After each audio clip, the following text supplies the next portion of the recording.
Molt bona vesprada i benvinguts a Culturitxat, el contenidor cultural de 7 Televalencia. Aquesta setmana comencem el nostre programa en el pati gòtic del Palau de la Generalitat. Allí farem un recorregut per la petjada gràfica dels pobladors valencians. En Culturitxat els convidem a passejar pel pati gòtic del Palau de la Generalitat, un espai emblemàtic que fins al 13 de març acollirà l'exposició Testimoniatge gràfic d'un territori, símbol d'un poble. La mostra fa un recorregut per la petjada gràfica deixada per les diferents civilitzacions i cultures assentades en el territori valencià. Monedes, taulells, estatuetes o puntes de llança es trobaran amb els visitants que s'acosten fins a la seu del Consell. I és que allí podran contemplar un relat gràfic compost per diferents peces històriques, des dels primers homínids que van fixar la seva presència en el territori fins a peces del segle XVIII. L'exposició també compta amb dos expositors que, d'una banda, constaten les petjades deixades pels primers animals a habitants al territori i, d'altra banda, els més recents canvis en el disseny de la imatge institucional de la Generalitat. Amb aquesta mostra es tanquen les celebracions pel 600 aniversari de la Generalitat. I ens quedem al carrer Cavallers per a veure Albert Boadella. Tampoco creo que yo corresponda exactamente. Ho fem en el Teatre Thalia, on fins al diumenge té la llibertat, l'humor i l'osadia d'interpretar-se a si mateix a través de les seues millors creacions. Així, realitza un repàs mordaç a l'ofici de comediant i una mirada irònica a la seva agitada vida, amb el sermón del bufón. Por lo tanto, pueden ustedes llamarme bufón tantas veces como les apetezca, que me sentiré muy honrado y al mismo tiempo me permitirán que bajo ese título honorífico les revele algunos destellos de mi disipada memoria. Les projeccions dels fragments més rellevants de les seues obres s'entremesclen amb singulars reflexions sobre la bellesa i la transgressió, els tabús de la modernitat, l'estímul que exerceixen els enemics o la realitat com a suprem objectiu de l'art. Tot això sense perdre el sentit de l'humor. I abans d'asseure'ns al pati de butaques del Thalia, recordem el pas d'Albert Boadella per Culturitxat. Es un placer y un gozo sibarítico. Es un sermón en muchos aspectos divertido, irónico, satírico, y lo acompaño además con imágenes de fragmentos de mis mejores obras y de momentos en que ilustran lo que yo digo. Hoy en Culturitxat estamos con Vicente Vallés, acreditado periodista, 30 años dedicados a la profesión y actualmente dirige y presenta los informativos de la noche de Antena 3. Hoy estamos con él para que nos presente su último libro, El rastro de los rusos muertos, Occidente en manos de Putin.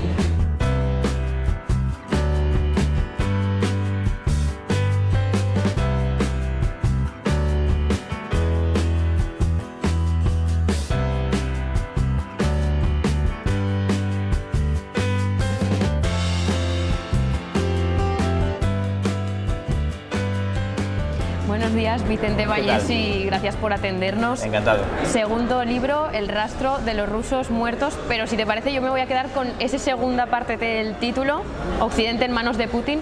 ¿Realmente Putin ejerce tanto poder en Occidente? Putin quisiera tener a Occidente en sus manos, y ese es el objetivo que él tiene, consciente como es, porque es un personaje que conoce los temas y tiene datos de que no va a poder tener a Occidente plenamente en sus manos. Pero lo que él sí intenta, y lo está haciendo y en el libro se explica, es aplicar una táctica que viene de los tiempos de la inteligencia de la Unión Soviética, que ellos llaman medidas activas.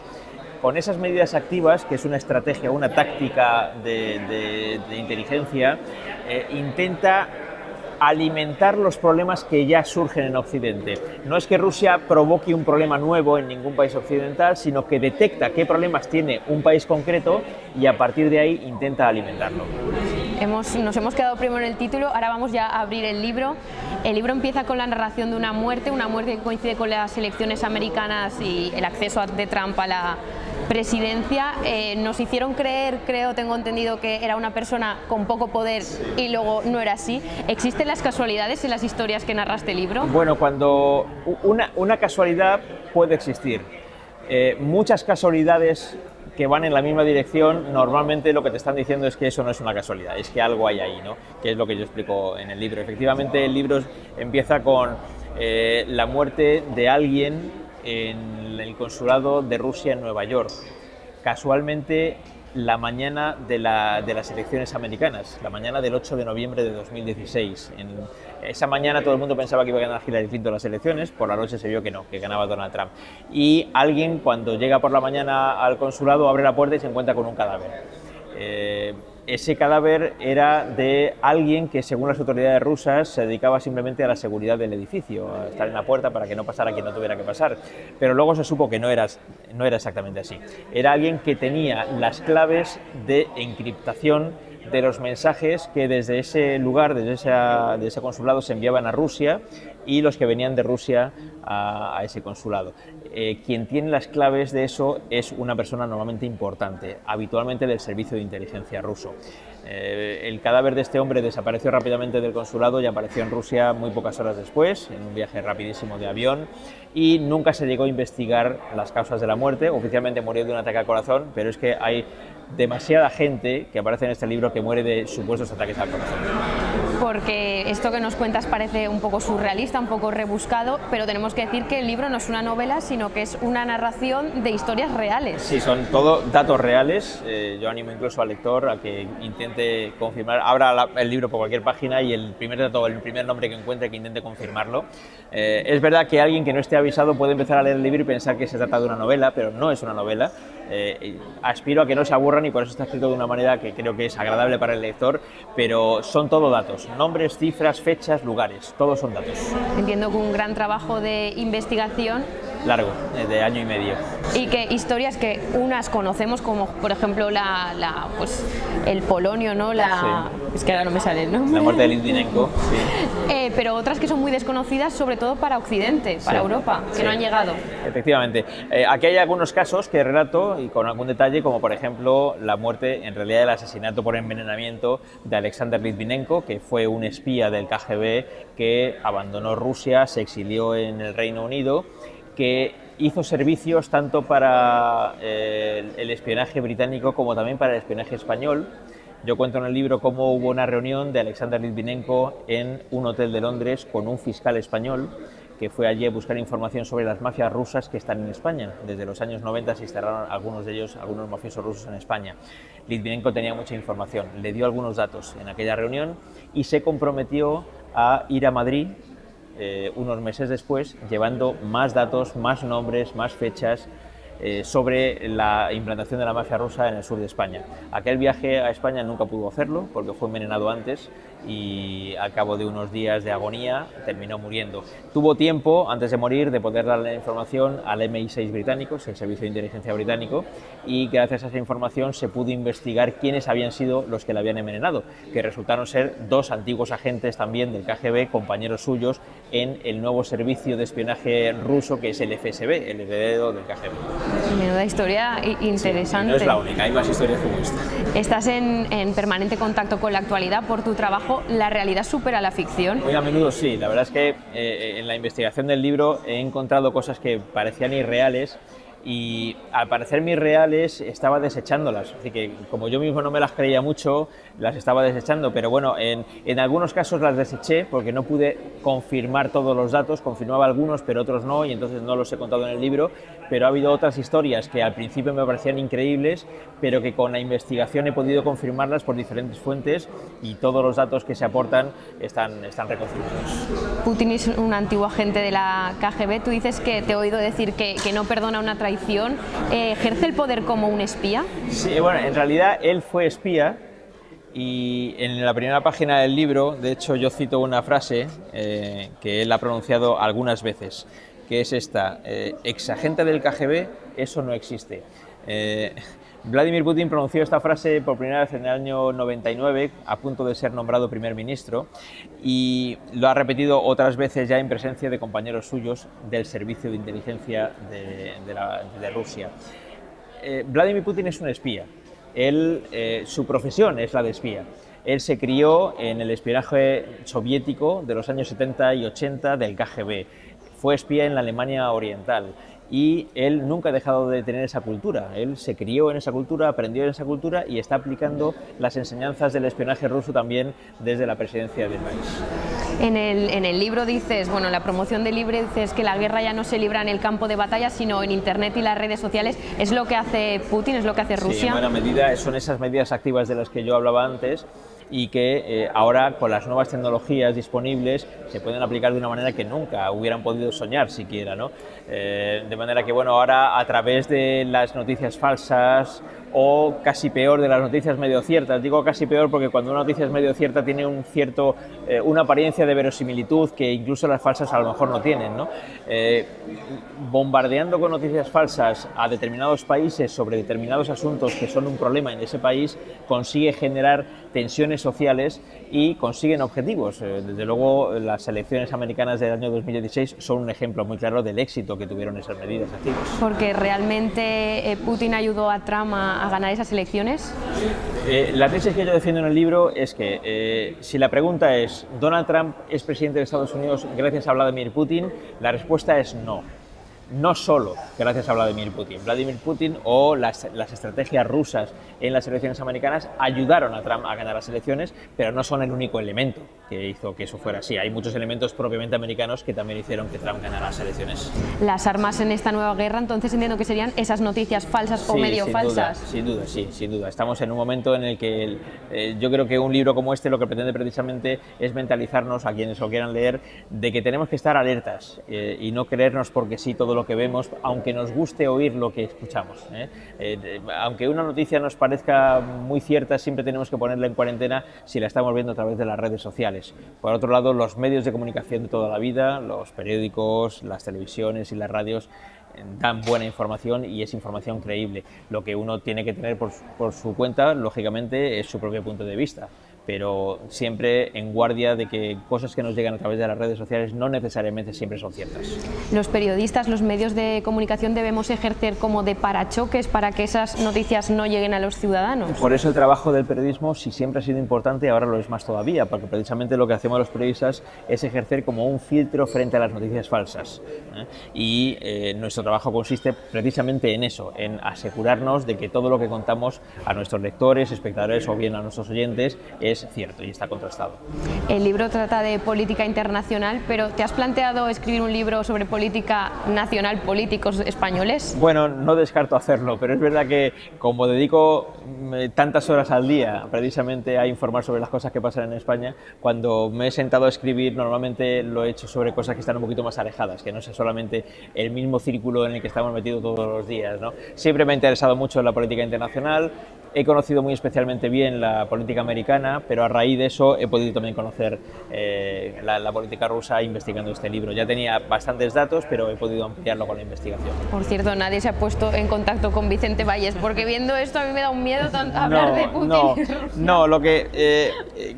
El libro este en realidad es uno más de los muchos que se han escrito en países occidentales, en Estados Unidos o en el Reino Unido, sobre las cosas que pasan en Rusia. No exactamente con el relato que yo cuento aquí, pero sí en algunos asuntos, algunas esquinas muy similares, ¿no? Normalmente eso es un problema de rusos con rusos, no de rusos con otros, con ciudadanos de otros países. Sí. Muchas gracias, Vicente Valles, por atendernos y enhorabuena por el libro. Gracias. El nombre d'ocells que visiten diàriament l'Oceanogràfic ha crescut. A continuació anem a conèixer què és el llac viu i qui l'habita.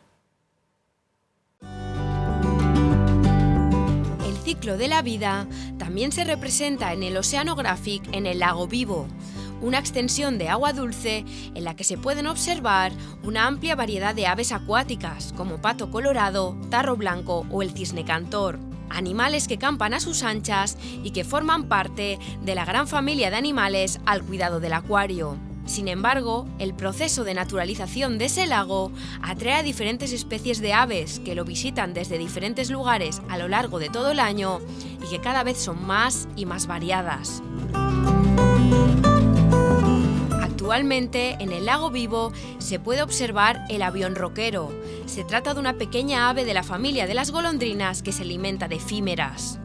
Una de las aves más frecuentes y que se puede observar todo el año es la gallineta común. El lago vivo supone para esta especie una fuente importante de alimento. Otra de las especies presentes en el Oceanographic son la garcilla bueyera o la garceta común. Se caracterizan porque son especialistas en pescar diferentes especies acuáticas utilizando su gran pico como arpón.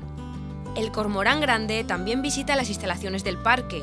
Sin embargo, la especie visitante más conocida es la gaviota patiamarilla. Esta especie se alimenta desde palomas hasta comida de las propias especies del lago. Además, existe otro grupo de aves mucho más pequeñas que pasan desapercibidas. Es el caso de la lavandera blanca o lavandera cascadeña, que se alimentan de las especies de insectos del lago, siendo un estupendo insecticida biológico. La observación de las aves para los visitantes es muy gratificante, por ello es necesario conocerlas, respetarlas i conservar-les. I si els abellis anar al teatre aquest cap de setmana, presten atenció a la nostra agenda de teatres.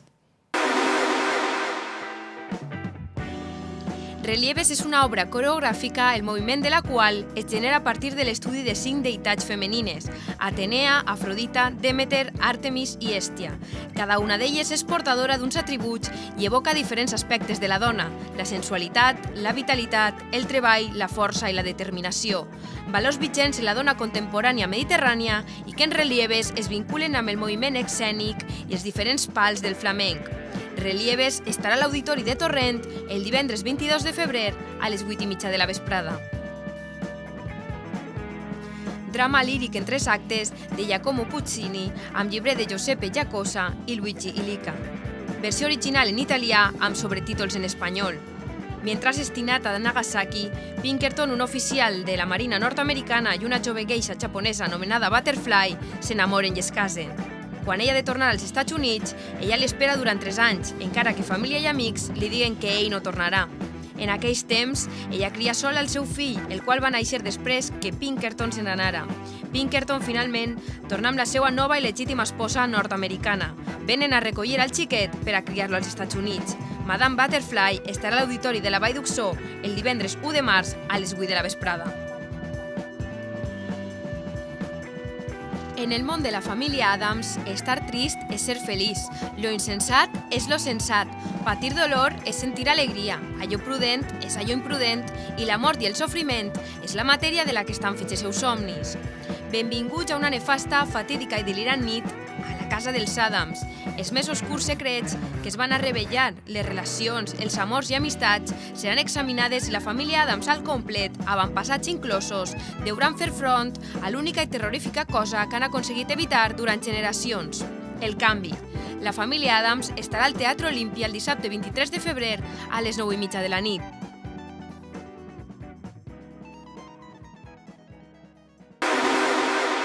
I si el que prefereixen és anar al cine, el nostre crític Sergio Castellote ens conta tota l'actualitat de les sèries i les pel·lícules del moment.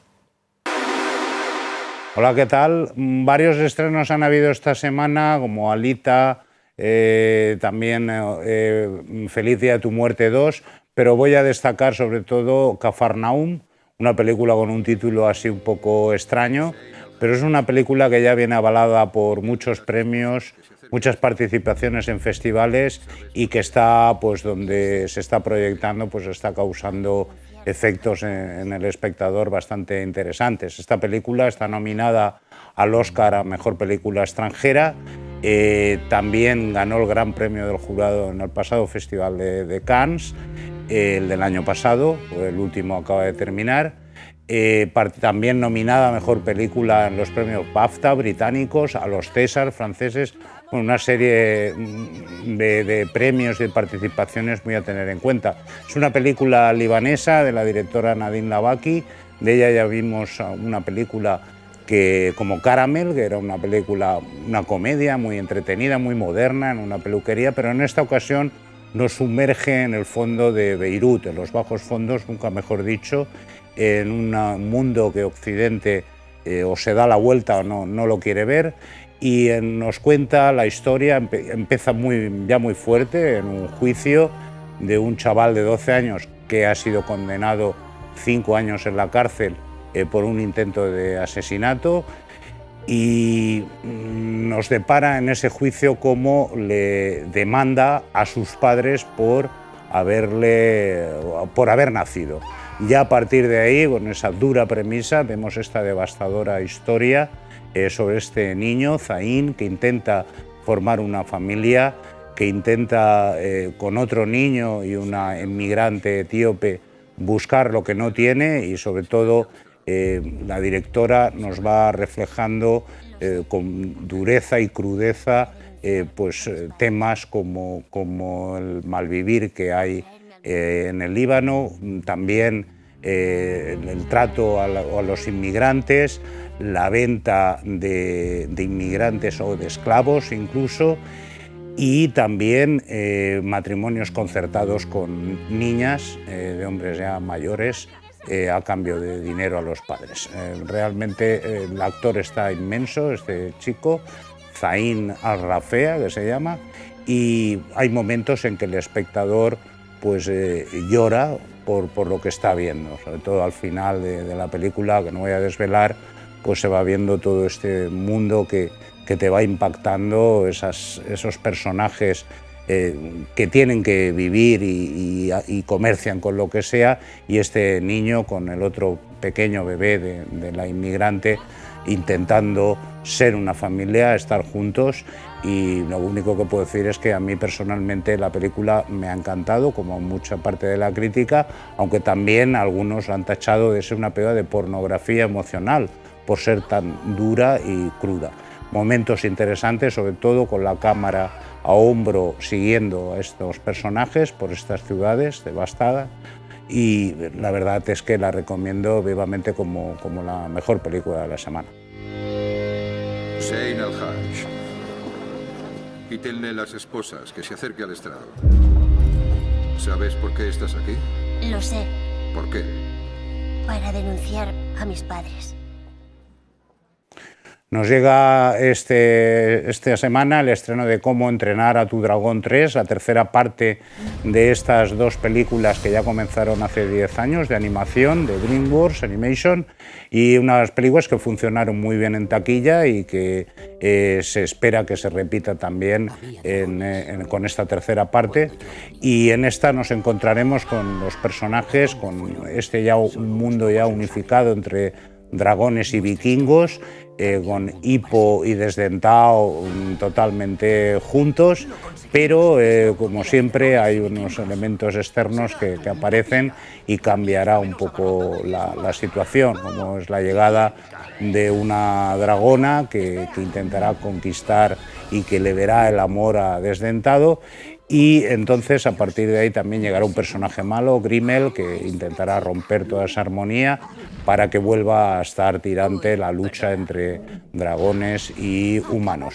La película tiene una animación interesante, promete una historia de superación, de saber hacer amigos después de un largo tiempo, y sobre todo de la motivación de la vida y de compartir las cosas. Yo creo que los chavales y los adultos disfrutarán con esta tercera parte, que augura buenos rendimientos netos en la taquilla. ¿Desdentado tiene novia?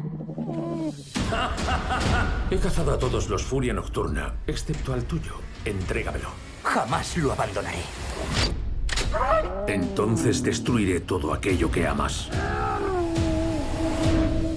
Aquí ya no estamos a salvo. Tenemos que desaparecer, salirnos completamente del mapa. Tenemos que luchar por su libertad. Nos llega Destroyer, una mujer herida, el subtítulo de esta película. Es de una directora, Karin Kusama, en el cual nos va a sorprender sobre todo la interpretación y el cambio físico de Nicole Kidman, que prácticamente se va a convertir como la figura indispensable de este thriller, de esta mujer que en tiempo atrás es una policía de Los Ángeles, se había infiltrado en una mafia para intentar descubrir lo que había allí y desvelarlo todo, pero algo salió mal que le afectó a su terreno personal y sobre todo a la relación con su hija de 16 años. A partir de un paquete que recibe, volverá a tener relación con esta gente y se inmiscuirá en ese submundo de intriga, thriller y también de redención y de intentar recuperar esa relación con su hija. Viene avalada por muchos premios también y participaciones, como en Toronto, y también Nicole estuvo nominada para Mejor Actriz al Globo de Oro. Hay que decir que la película sorprende, el tráiler que se ha podido visionar, sorprende sobre todo su aspecto y dicen que es muy poderosa su interpretación, que colapsa prácticamente este thriller interesante a priori.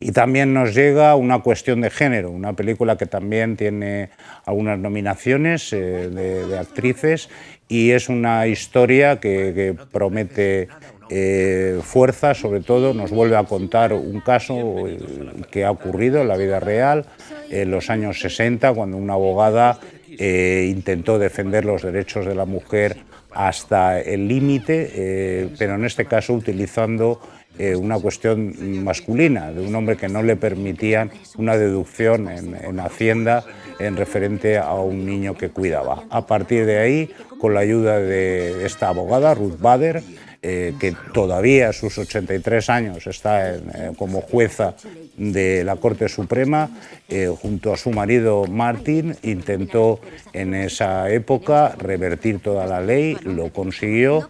Y la historia nos cuenta ya no solo a nivel cuando era joven su lucha contra estos temas de leyes que estaban totalmente las mujeres fuera de juego, sino que también nos va hablando de su situación personal con su marido, un equipo muy unido, un matrimonio muy bien allegado, y además cuenta con una directora, Mimi Leder, que la conocemos porque hizo Deep Impact, y un reparto interesante: Kathy Bates, Sam Waterston, Felicity Jones, que la vimos en Rogue One, y Armie Hammer como el marido de ella.